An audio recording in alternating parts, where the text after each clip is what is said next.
zuhur namazını salatul biz peşin namazı deymiz. Peşin namazı zavaldan keyin başlanat.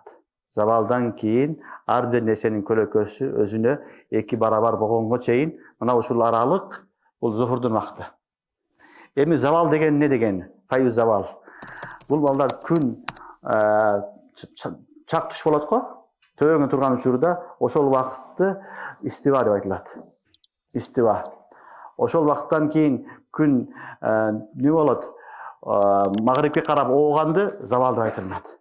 Буну уламалар мынтип түшүндүрөт. Мисалы, эрте менен күн машрыктан чыгат. Чыгыштан чыгат. Чыкканда бир нерсени сайып койсоң, көлөкөсү кыблага карап кетет. Батышка карап. Батышка барып туруп, анан токтоп калат. Токтогон учуру мына ушул истива болот. Токтогондо алар барып туруп токтоп бул шималга айланат.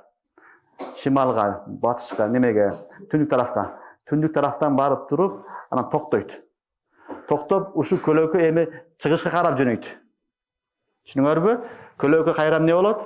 Чыгышка карап жөнөйт. Мына ушул чыгышка карап жөнөгөн убакыттан баштап буну завал деп айтылат. Күн истивадан завалга өттү деген сөз.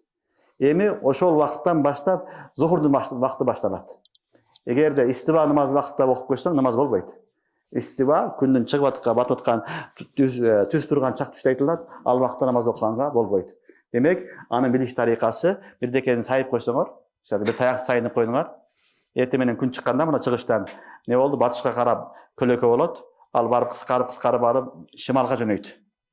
Түшүнүңөрбү? Шималдан барып туруп, кийин токтойт.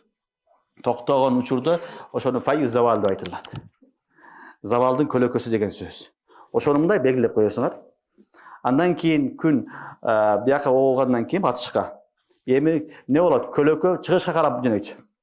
Эми ошол сайган нерсеңердин, баягы таяктын көлөмүн аласыңар. Ошого эки барабар болгонго чейин зухурдун вакыты болот. Мына ошону мислейин деп айтылат.